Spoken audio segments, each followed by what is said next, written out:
An orphan helped a lost woman, never suspecting she was the birth mother he longed to find. The universe had a peculiar way of bringing together souls that belonged to each other, even when they had no idea they were searching. Ethan Turner stood at the corner of 5th and Main, the November wind biting through his threadbare jacket. 26 years old, and life had already taught him that expectations led to disappointment. He pulled his collar higher against the cold, watching as the last passengers disembarked from the evening bus. Another day at Harborview Cafe had ended, his fingers still smelling faintly of coffee grounds and dish soap. The streetlights flickered on, casting pools of amber light on the wet pavement. This small coastal town of Millhaven had been his home for 8 years now, ever since he'd aged out of the foster system with nothing but a duffel bag of clothes and a handful of unanswered questions about where he came from. The rain started again, gentle at first, then more insistent, like memories that refused to stay buried. His apartment was only 6 blocks away, but Ethan lingered. Tuesday evenings always felt heavier somehow. Tuesday had been the day he'd been left at the fire station as an infant, wrapped in a blue blanket with no note, no explanation, just a silver bracelet with a half-heart charm. He wore it still, hidden beneath his watch band, a talisman connecting him to a history he couldn't recall but couldn't stop seeking. A woman stumbled under the bus shelter, clutching a creased map that was rapidly disintegrating in the rain. She looked around, disoriented, her eyes wide with the particular anxiety of someone who has found themselves completely lost in an unfamiliar place. Her hair, dark with threads of silver, clung to her cheeks, and her hands trembled as she tried to make sense of her surroundings. Something about her vulnerability pierced through Ethan's practiced indifference. He'd perfected the art of keeping people at arm's length, a self-preservation technique learned through 16 different foster homes. But tonight something shifted. "Excuse me," he called, crossing the street. "Are you looking for something? I know this town pretty well." The woman startled, almost dropping her small suitcase. "Oh, yes. I'm trying to find the Harborview Inn." The bus driver said it was walking distance, but she gestured helplessly at the sodden map. "It's about 5 blocks that way." Ethan pointed. "But in this weather, that's a long walk. I can show you if you'd like." She hesitated, studying his face with an intensity that made him uncomfortable. There was something in her gaze, a flicker of recognition quickly suppressed, that sent an odd chill down his spine. "That's very kind," she finally said. Her voice had a slight tremor, though whether from cold or emotion, he couldn't tell. "I'm Claire Winters. Ethan Turner." He noticed how she flinched slightly at his name, but attributed it to the thunder that rumbled overhead. Ethan picked up her suitcase despite her protests and led the way, instinctively slowing his pace to match her tentative steps. "Are you visiting someone in Millhaven?" he asked, trying to fill the awkward silence between them. Claire clutched her purse tighter. "I'm looking for someone, actually. Someone I lost contact with a long time ago. Small town. Chances are good I might know them." The rain dripped from her eyelashes, mingling with what might have been tears. "I doubt it. It's been many years." They walked in silence for a while, the sound of rain on pavement creating a melancholy soundtrack. As they passed the town square with its ancient oak tree, Claire stopped suddenly, her gaze fixed on the community bulletin board, where flyers for local events were displayed alongside missing pet notices. "What day is the Founders Festival?" she asked, her voice oddly strained. "This weekend? It's our big annual thing. Parades, food stalls, local crafts. The cafe where I work will be open late." Ethan shifted the suitcase to his other hand. "Do you think the person you're looking for might attend?" Claire nodded, though the movement seemed more automatic than certain. "Maybe." The Harborview Inn appeared around the corner, its Victorian facade illuminated by warm yellow lights that spilled onto the wet sidewalk. Ethan set down her suitcase at the entrance. "Here we are. If you need directions to anywhere else while you're in town, I work at the cafe right there." He pointed to the building across the street. "We have the best blueberry muffins in the county, or so we claim." The woman's smile didn't quite reach her eyes. "Thank you, Ethan, for your kindness to a stranger." Something about the way she said his name made his chest tighten inexplicably. "It's nothing. Just," he shrugged, "paying forward what someone once did for me." As he turned to leave, Claire called after him. "What was it?" "Sorry. What did someone do for you that you're paying forward?" Ethan paused, surprised by her interest. Most people didn't ask follow-up questions. They accepted the platitude and moved on. "A teacher once saw that I had potential when no one else did. She made sure I finished high school, helped me apply for a small scholarship. Little things that added up to a chance." Claire nodded, blinking rapidly. Sometimes the smallest kindnesses change everything. With a final wave, Ethan headed toward his apartment, unable to shake the feeling that something significant had just occurred. Like the first note of a melody he couldn't yet recognize. Surun. The Harborview Cafe hummed with Wednesday morning regulars. Ethan moved efficiently between tables, refilling coffee cups, clearing plates, his mind drifting as his body performed the familiar routines. He'd slept poorly, dreams filled with fragments of faces he couldn't quite identify, and voices calling him by a different name. Table 6 needs more cream. Margot, the owner, called from behind the counter. In her 60s, with salt and pepper hair perpetually escaping its bun, Margot had given Ethan his first job in Millhaven and had become the closest thing to family he had. On it, he replied, grabbing the small pitcher. He rounded the corner and stopped. Claire sat alone at table 6, staring out the rain-streaked window. Daylight revealed what last night's darkness had hidden. The fine lines around her eyes spoke of worry and loss. Her hands, clutching a mug of tea, bore a slight tremor. She wore a simple blue cardigan over a white blouse, modest and neat, yet something about her seemed incomplete, as though she'd been sketched rather than fully colored in. "Good morning," Ethan said, setting down the cream. "I didn't expect to see you here so soon." Claire looked up, her expression shifting from distant contemplation to nervous smile. "I remembered what you said about the blueberry muffins." "And? Verdict? Truth in advertising," she replied, gesturing to the half-eaten muffin on her plate. "I didn't realize you'd be working this morning." "Most mornings. It's a small town. We all wear multiple hats. I'm also helping set up for the festival after my shift." Claire's fingers traced the rim of her mug. "Any luck with finding the person you're looking for?" Ethan asked, sensing her distraction. "Not yet, but I have some leads." She hesitated. "Actually, I was wondering if there's a local historian or someone who might know about families from here, especially from about 25, 26 years ago." Ethan leaned against the empty chair opposite her. "Mrs. Abernathy at the library. She's been town clerk for 40 years and knows everyone's business going back generations. Fair warning, though, she'll want to know why you're asking." "Thank you. I'll visit her today." Ethan should have moved on. Table 3 needed their check, and a new couple had just seated themselves by the door. But something held him there. "You know, I could introduce you if you want. She's my landlady and she likes me enough to overlook my occasionally late rent." Claire's spoon clattered against her saucer. "That's very kind, but I wouldn't want to impose." "Ethan!" Margot's voice cut through the cafe's ambient noise. "Table 3's waving for their check." "Duty calls," he said with an apologetic smile. "My offer stands, though. I finish at 2 today." Throughout his shift, Ethan found his attention repeatedly drawn to Claire. She stayed for over an hour, making notes in a small journal, occasionally glancing up to study the cafe's patrons. Once their eyes met, and she quickly looked away, a flush spreading across her cheeks. When she finally left, leaving exact change and a generous tip, Ethan felt an inexplicable sense of loss. He picked up her empty mug and noticed something beneath it. A business card for Dr. Claire Winters, child psychologist, with a Boston address and phone number.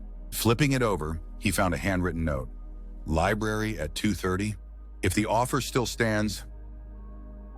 The Millhaven Library occupied what had once been the town's grandest home, a 3-story Victorian with a widow's walk and stained glass windows. Inside, the scent of old books and lemon polish created an atmosphere of reverent quiet. Ethan found Claire waiting on the stone steps, looking up at the building with apprehension. "Mrs. Abernathy doesn't bite," Ethan said by way of greeting.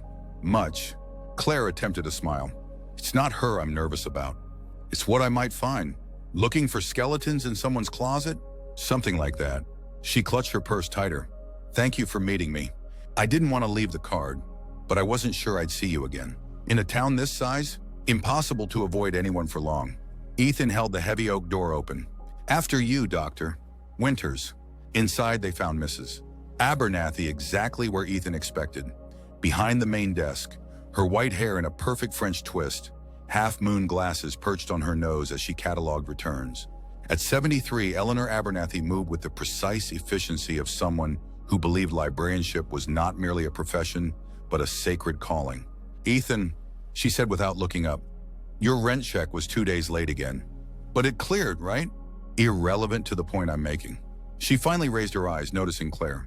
"And who might this be?" "Mrs. Abernathy, this is Claire Winters." She's visiting Millhaven and has some historical questions about the town. I told her you're our resident expert. The older woman's expression softened marginally. Flattery will not erase the late fee, young man, but it is nonetheless appreciated. She extended a hand to Claire. What period of our humble history interests you, Miss Winters? Dr. Winters, Ethan corrected. Doctor of what? Mrs. Abernathy's eyebrows rose suspiciously. Child psychology, Claire answered. But I'm here on personal business. I'm interested in a family that lived here in the mid-1990s. The Turners? Ethan's head snapped toward Claire. Turner was a common enough surname, but the timing aligned too perfectly with his birth to be coincidental. The room suddenly felt airless. Mrs. Abernathy removed her glasses, her expression growing guarded. What is your interest in the Turner family, if I may ask? Claire's hands trembled slightly. I knew them briefly. In Boston. I've been trying to reconnect. I see. Mrs. Abernathy studied Claire intently before turning to Ethan. Perhaps you should fetch us some tea from the break room, dear. This might take a while. Ethan recognized the dismissal but stood his ground. Actually, I'd like to hear this. Turner is my last name too. It's a common name. Mrs. Abernathy said carefully. Is it? Claire's voice was barely above a whisper. In a town this small, the tension in the air thickened. Mrs. Abernathy sighed deeply. Let's continue this conversation in the archives. Away from curious ears, she glanced meaningfully at a young library assistant who was clearly eavesdropping while pretending to shelve books. They followed her through the main reading room and down a narrow staircase to the basement level. Unlike the warm, welcoming atmosphere above, the archives were clinically organized. Metal shelving units filled with boxes of documents, illuminated by fluorescent lights that buzzed faintly. Mrs. Abernathy led them to a small conference table in the corner. Sit, she commanded, then disappeared into the rows of shelves. Left alone with Claire, Ethan felt a growing unease. You didn't mention you were looking for Turners yesterday. My Turners. Claire stared at her hands. I wasn't certain. I needed to be sure. Sure of what? The question came out sharper than he intended. Before she could answer, Mr. Abernathy returned with a large leather-bound volume, the town records, and a thin file folder labeled Turner J. and May. Deceased. I presume, Mrs. Abernathy said, settling into a chair across from them, that we are discussing the James and Margaret Turner who lived on Orchard Lane until the accident. She looked directly at Ethan, the couple whose infant son was never found after the fire. Ethan felt as though the floor had dropped away beneath him. What are you talking about? I was left at a fire station in Boston. I was an abandonment case. Mrs. Abernathy's expression softened with compassion. Is that what your social workers told you? Claire's hand moved toward Ethan's, then withdrew, as if she'd thought better of it. I should go, she whispered. This was a mistake. No one is going anywhere, Mrs. Abernathy declared firmly. Not until some long overdue truce are addressed. She opened the file folder, revealing a newspaper clipping with the headline, Local couple perishes in house fire, infant son missing. 26 years ago. She continued, James and Margaret Turner's home caught fire in the middle of the night. By the time the fire department arrived, the house was engulfed. They found the parents' bodies, but their 6-month-old son, Ethan, was never recovered. Some believed he perished in the fire, but no remains were ever found. Ethan's ears rang. The cafe's ambient noise faded to a distant hum as he stared at the newspaper photo. A young couple smiling in front of a white clapboard house, the woman holding a baby wrapped in a blue blanket. The same blue blanket he'd been found in. That's not possible. He managed, his voice sounding foreign to his own ears. My records say I was abandoned in Boston, left at a fire station with no identification except a silver bracelet with a half-heart charm. Claire finished, her voice breaking. Ethan's gaze snapped to her face, really seeing her for the first time. The shape of her eyes, so similar to what he saw in the mirror each morning. The way her hands gestured when she spoke, movements his body somehow recognized. Who are you? He whispered, though a part of him already knew, had known since she'd flinched at his name the night before. Claire reached into her purse with trembling hands and withdrew a silver chain. Dangling from it was a half-heart charm, the missing piece to the one he'd carried his entire life. My name was Claire Turner before I married, she said, tears spilling freely now. Margaret was my sister. I was supposed to be watching Ethan that night, but I had a final exam the next morning. I was 21, in college. Her voice broke. I left just hours before the fire started. When they couldn't find his body, I convinced myself he must have survived. I've been searching for 26 years. The truth crashed through Ethan like a physical blow. You're my aunt. Claire nodded, wiping tears with the back of her hand. Your mother gave us matching charms the day you were born. She kept the necklace. I had the bracelet. The night of the fire, someone must have taken you, Ethan. Someone who eventually left you at that fire station. But why Boston? Why take me at all? His mind raced, trying to reconcile this new reality with the abandonment narrative he'd built his identity around. Mrs. Abernathy cleared her throat. There were rumors at the time. Your father had testified against some unsavory business associates. The fire marshal suspected arson, though it was never proven. Ethan pressed his palms against his eyes, feeling the foundations of his life crumbling beneath him. For years, he'd imagined his birth parents as negligent, unloving, people who had discarded him without a second thought. The possibility that they had loved him, had died while he was stolen away, was almost too painful to bear. I need some air, he said abruptly, standing so quickly his chair toppled backward. He fled the archives, taking the stairs two at a time, bursting through the library doors into the crisp autumn afternoon. His feet carried him automatically to the town square, to the massive oak tree that had stood witness to generations of Millhaven's history, including apparently his own forgotten beginnings. Ethan sank onto a bench, his breath coming in gasps. The world looked different now, as if he were seeing it through a kaleidoscope suddenly turned. The same pieces rearranged into an unrecognizable pattern. He wasn't unwanted. He hadn't been abandoned. He'd been stolen, orphaned by violence rather than indifference. Ethan, Claire's voice tentative and raw with emotion. He didn't look up as she sat beside him, leaving careful space between them. I understand if you hate me, she said quietly. I should have been there that night. I've replayed it 1,000 times, imagining what I could have done differently. I don't hate you. The words surprised him with their truth. I don't know what I feel. You have every right to your anger, your confusion. No, Ethan interrupted, finally meeting her gaze. You don't understand. For 26 years, I've believed no one wanted me. That I was thrown away. Do you have any idea what that does to a person? Claire's eyes, so like his own, filled with fresh tears. No, I can't imagine. And now you're telling me I was loved. That I had parents who wanted me, who died while I was being stolen away. His voice cracked. That changes everything and nothing at the same time. They're still gone. I still grew up without a family. But now I have to grieve people I never knew I lost. In the silence that followed, a memory surfaced. Ethan, at 7 years old, sobbing in a new foster home, unable to explain the profound sense of loss that sometimes overwhelmed him. His foster mother had called it abandonment issues. What if it had been something deeper? The body remembering what the mind could not. What were they like? He finally asked. My parents. Claire smiled through her tears. Your father was brilliant with numbers but terrible with names. He'd call everyone buddy or friend because he couldn't remember if they were Mike or Mark. Your mother gardened obsessively. She could make anything grow.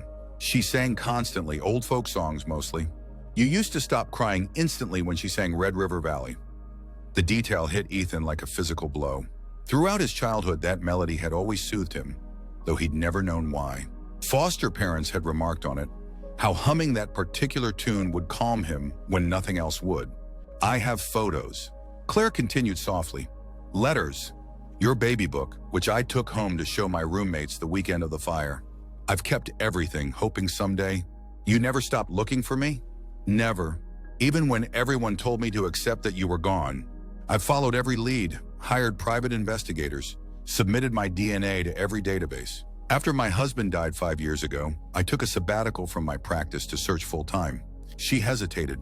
Last week, a genetic genealogy site found a partial match to a sample submitted by the Massachusetts foster system. They took my DNA when I aged out. Ethan recalled. Standard procedure for helping foster kids find biological relatives. Claire nodded. When I saw the match was from someone named Ethan Turner, born the same year as my nephew.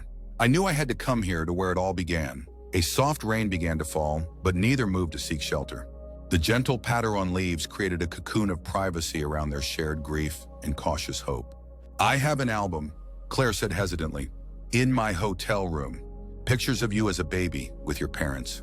With me. Would you want to see them? Not today necessarily. Whenever you're ready. Ethan stared at his hands. His father's hands, he now realized, with their long fingers and prominent knuckles. I'm not sure what I want. Of course, I've just upended your entire understanding of yourself. Claire stood, wrapping her cardigan tighter against the chill. I'm staying through the weekend. Room 212 at the Harborview Inn. Whatever you decide, if you want to talk more, or if you never want to see me again, I'll respect your choice. As she turned to leave, Ethan called after her. The half-heart charm. Did my mother wear hers? That day? Claire's expression crumpled. Always. They never found it in the ashes. I always hoped. She couldn't finish the sentence. Ethan unclasped his watch, revealing the silver bracelet beneath. The half-heart gleamed dully in the overcast light. I never take it off. It's the only thing I have from before. Claire covered her mouth, stifling a sob. May I? She whispered, reaching toward his wrist. He held out his arm, allowing her to touch the charm reverently. Then, with trembling fingers, she removed her necklace and held the two pieces together. They fit perfectly, forming a whole heart with a delicate scrollwork pattern, visible only when the pieces were united. Your mother said, Claire's voice wavered, that as long as these two pieces existed in the world, we would find our way back to each other eventually. Ethan felt something break loose inside him, a dam holding back emotions he'd never allowed himself to feel. His vision blurred as Claire carefully returned his bracelet to his wrist, her touch gentle as if he might shatter. I work the morning shift tomorrow, he said, surprised by the steadiness in his voice. But I'm free after 2. Hope flickered across Claire's features. I'll be here. Whenever you're ready. As she walked away, disappearing into the misty rain, Ethan remained on the bench beneath the ancient oak.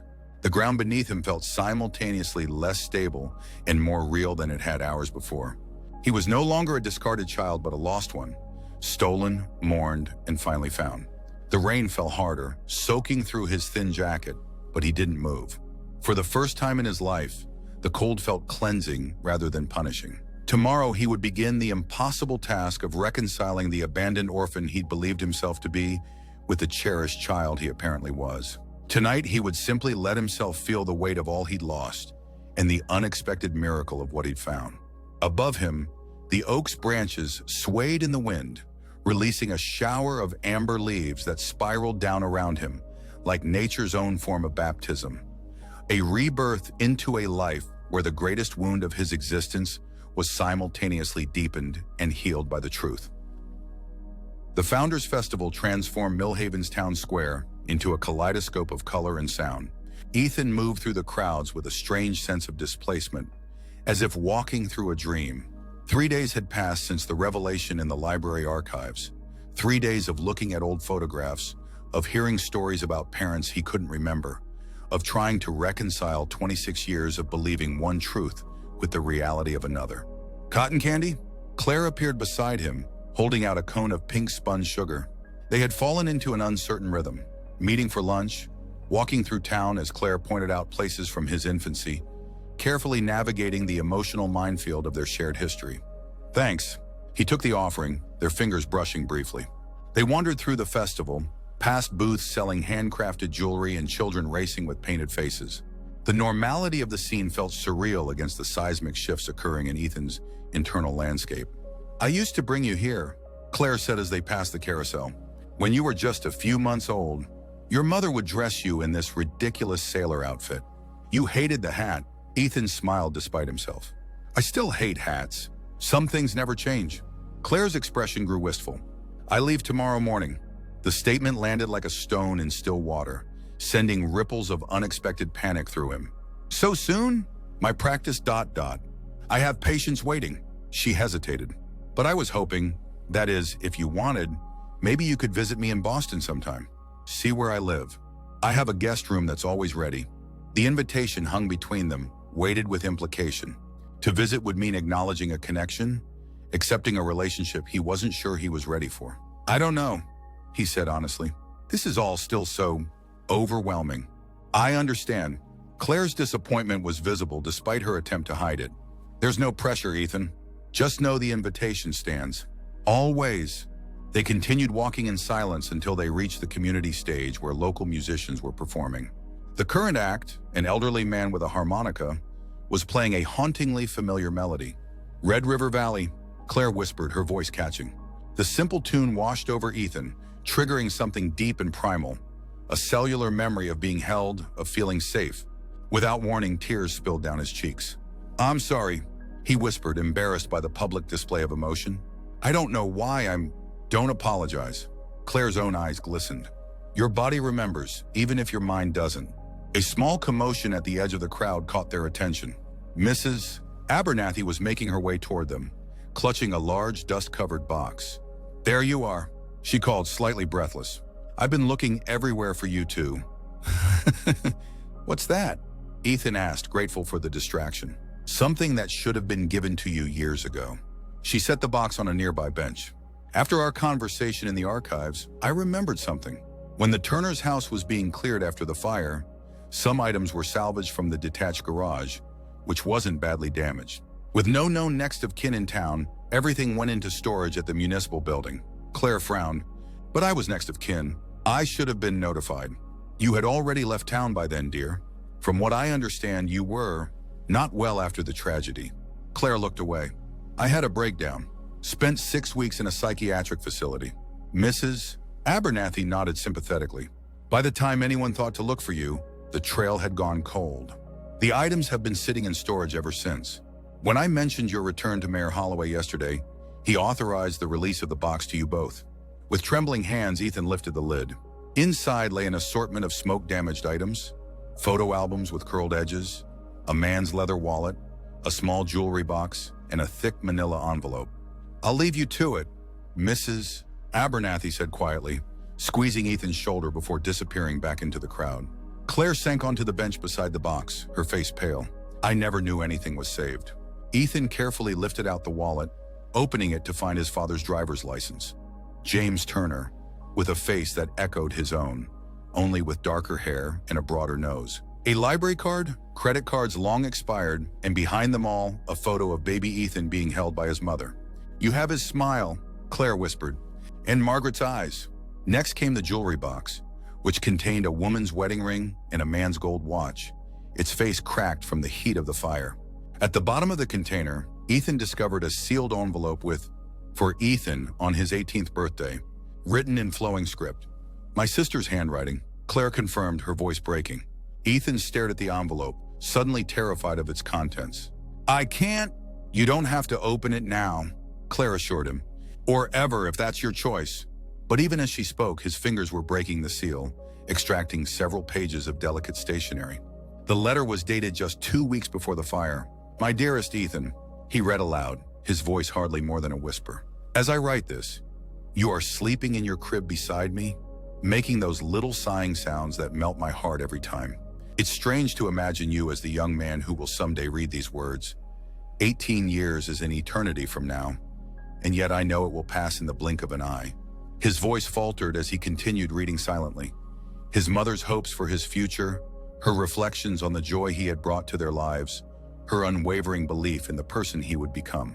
The final paragraph made his hands shake so violently that Claire steadied them with her own.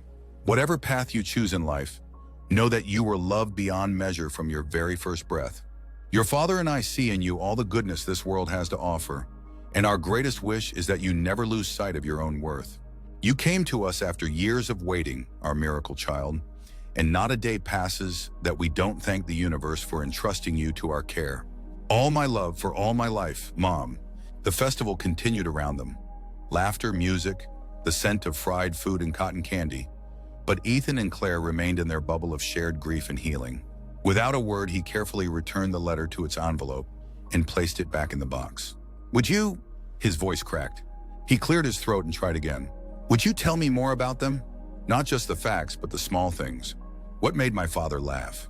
What my mother was afraid of? Their favorite foods? The arguments they had?" Claire's smile was radiant through her tears. James was terrified of spiders. Would climb on furniture screaming like a child if he saw one. And Margaret couldn't carry a tune to save her life, but sang constantly anyway. They argued about the thermostat. She was always cold, he was always hot. They compromised by keeping the house cool and having throw blankets on every surface. As Claire continued painting verbal portraits of his parents, Ethan closed his eyes, letting her words create images in his mind. Sunday mornings with pancakes, his father's booming laugh, his mother's collection of seashells from every beach they visited. For the first time, he could imagine himself in that home, loved and secure, part of something lasting. When Claire finally fell silent, the festival lights had come on, twinkling against the darkening sky. Ethan realized they had been sitting there for hours, the box of salvaged memories between them serving as a bridge across 26 years of separation. "I'd like to visit," he said suddenly. "Boston. Maybe next month, if the cafe can spare me for a few days." Claire's intake of breath was audible. "Really? I want to see where you live. Meet your patients. Maybe visit the fire station where I was found." "Of course. Whenever you're ready." Ethan looked down at the half-heart bracelet on his wrist, then at its matching piece around Claire's neck. "I'm not sure I'll ever be completely ready, but I want to try."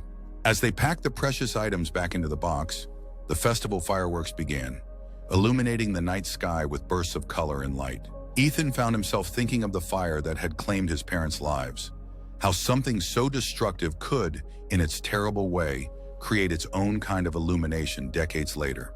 They stood together, aunt and nephew, strangers and family, watching the spectacle overhead.